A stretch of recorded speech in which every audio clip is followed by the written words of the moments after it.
Did Manchester City buy success? The idea that Manchester City bought success or simply bought their way to the top and that they have no history is a commonly referred to thing by us rival fans when getting into any debate with any Man City fan. Trust me, I've been in my fair few and I love using this excuse. But I thought for today's video, let me take a step back and let's discuss if City got their way to the top legitimately, or if the oil money that was pumped in is why they are where they are today. So, what's going on everyone? You're listening to Back of the Net here. I hope you're all doing well. Now, before we start, I hate doing this. I find it cringe when other YouTubers do this, but being that 99.1% of my viewers haven't subscribed, I'd really appreciate if you could do so. It'd mean a great deal to me. But anyways, let's get back to the video. Now let's start with the history of Manchester City. Man City were established in 1880 as St. Mark's.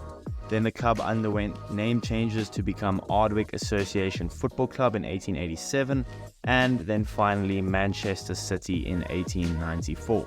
In their early years, Manchester City secured their first honours by winning the second division in 1899 and clinched the FA Cup in 1904, narrowly missing out on a league and cup double. They moved to Main Road in 1923.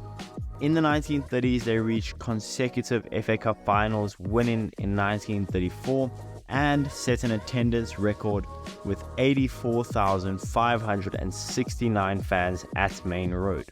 The club won the first division in 1937 but were relegated the following season. Crazy, I know. In 1955 and 1956, they reached again FA Cup finals, winning in the 1956 one. In that 1956 final, saw goalkeeper Bert Shortman playing on with a broken neck. Yeah, they were built different in the 50s. In their first golden era under Joe Mercer and Malcolm Allison, City won the second division in 1966 and the first division in 1968, followed by the FA Cup in 1969 and the European Cup Winners' Cup in 1970. The 1970 season marked their only European honour until the 2022-23 Champions League win. The club continued to challenge for honours in the 1970s but went through a period of decline in the 1980s. They were relegated from the top flight in the 1983 and 1987 season but returned to finish 5th in 1991 and 92. However, they were ultimately relegated in 96 and endured further struggles, reaching the lowest point by being relegated to the third tier in English football. Following their relegation, Man City experienced off-the-field changes under chairman David Bernstein, promoting fiscal discipline, which is financial discipline for those that don't know. They secured successive promotions, first from the second division in a dramatic playoff final, then to the top division. However, the top flight proved challenging, leading to another relegation in 2001. Kevin Keegan took over as manager, leading the club to an immediate return to the top division, setting records for points and goals. They moved to the City of Manchester Stadium in 2003, marking the end of their longest wait for a derby victory against Manchester United and also qualifying for European competition after 25 years. Sven-Göran Eriksson became the first foreign manager for Manchester City in 2007. In 2008, Manchester City faced financial instability, and this is where the talk of buying success comes from. Former Thai Prime Minister Thaksin Shinawatra, who had just acquired a 75% stake in the club for £81.6 million and installed former England manager Sven-Göran Eriksson as manager. Shinawatra came with a very questionable reputation, having been embroiled in charges of corruption back in Thailand. But regardless, Eriksson, like a wife when given her husband's bank card, went on a shopping spree around Europe, signing a collection of relatively unknown players at the time at the cost of around £60 million. It was one of the best seasons the club had enjoyed in a long time. City were in the top four at the turn of the year, but the season ended on a very sour note. They dropped to 9th and lost 8-1 on the final day to Middlesbrough. Eriksson was then sacked, and 12 months after Shinawatara's purchase of the club, the real deal arrived. Shinawatara's assets had been frozen, so the then chief executive Gary Cook traveled the world in search of new investments, and boy did he find that. The Abu Dhabi United Group acquired the club, leading to even more significant investment in the club. This turned them into the richest side in the world overnight, and ADUG, which is the Abu Dhabi United Group, were determined to turn them into a winning side almost instantly. Their targets were the highest imaginable. The City fans could barely believe what had happened. ADUG inherited a side managed by Mark Hughes, whom former owner Shinawatara installed after sacking Eriksson.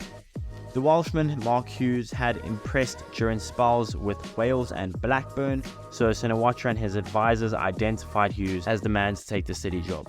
However, it was quite obvious that Mark Hughes wasn't quite as good in the transfer market when he had an abundance of money to spend, making a series of high-profile errors and failing to oversee the kind of progress City owners and fans were expecting. He spent a total of £270 million, which in today's money is essentially what Chelsea has spent with Todd Boehly.